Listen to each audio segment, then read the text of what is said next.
हम कष्ट क्यों भोगते हैं? एक रोज एक महात्मा अपने शिष्य के साथ भ्रमण पर निकले। गुरुजी को ज्यादा इधर उधर की बातें करना पसंद नहीं था। कम बोलना और शांतिपूर्वक अपना कर्म करना ही गुरु को प्रिय था। परंतु शिष्य बहुत चपल था। उसे हमेशा इधर उधर की बातें ही सूझती। उसे दूसरों की बातों में बड़ा ही आनंद मिलता था। चलते हुए जब वे तालाब के पास से होकर गुजर रहे थे तो देखा कि एक मछुआरे ने नदी में जाल डाल रखा है। शिष्य ये देख खड़ा हो गया और मछुआरे को अहिंसा परमो धर्म का उपदेश देने लगा। मछुआरे ने उसे अनदेखा किया, लेकिन शिष्य तो उसे हिंसा के मार्ग से निकाल लाने को उतारू ही था। शिष्य और मछुआरे के बीच झगड़ा शुरू हो गया। ये देख गुरुजी शिष्य को पकड़कर ले चले और समझाया, बेटा, हम जैसे साधुओं का काम सिर्फ समझाना है, लेकिन ईश्वर ने हमें दंड देने के लिए धरती पर नहीं भेजा है। शिष्य ने पूछा, हमारे राजा को तो बहुत से दंडों के बारे में पता ही नहीं है और वो बहुतों से लोगों को दंड ही नहीं देते हैं, तो आखिर इस हिंसक प्राणी को दंड कौन देगा? गुरु ने कहा, तुम निश्चिंत रहो, इसे भी दंड देने वाली एक अलौकिक शक्ति इस दुनिया में मौजूद है, जिसकी पहुंच सभी जगह है। ईश्वर की दृष्टि सब तरफ है और वो सब जगह पहुंच जाते हैं, इसलिए इस झगड़े में पड़ना गलत होगा। शिष्य गुरुजी की बात सुनकर संतुष्ट हो गया और उनके साथ चल दिया। इस बात के 2 वर्ष बाद एक दिन गुरुजी और शिष्य दोनों उसी तालाब से होकर गुजरे। शिष्य अब 2 साल पहले की वह मछुआरे वाली घटना भूल चुका था। उन्होंने उसी तालाब के पास देखा कि एक घायल सांप बहुत कष्ट में था। उसे हजारों चींटियां नोच नोच कर खा रही थीं। शिष्य ने ये दृश्य देखा और उससे रहा नहीं गया। दया से उसका हृदय पिघल गया।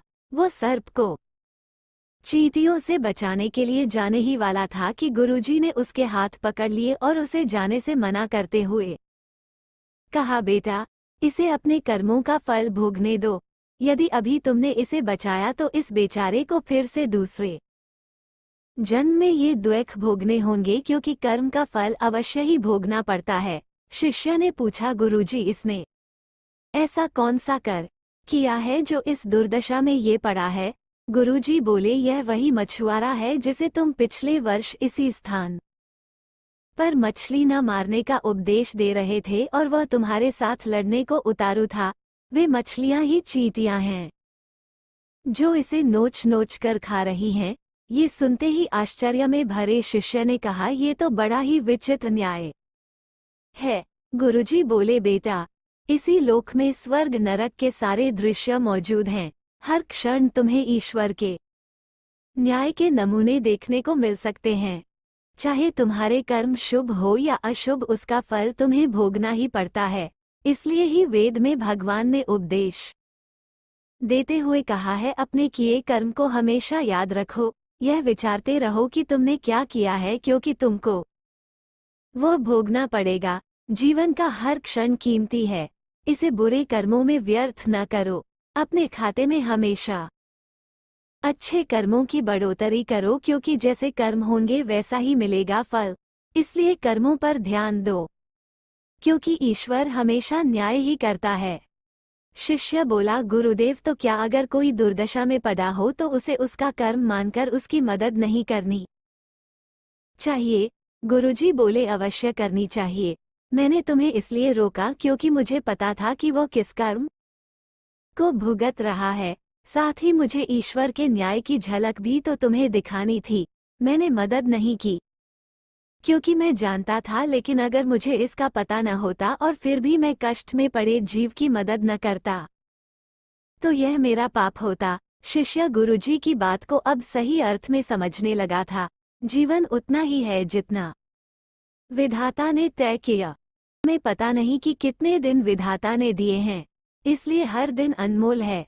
आप किसी के जीवन में जिस दिन कोई सुखद परिवर्तन कर पाते हैं तो समझिए आपने विधाता के दिए जीवन का उस दिन का कर्ज चुका दिया।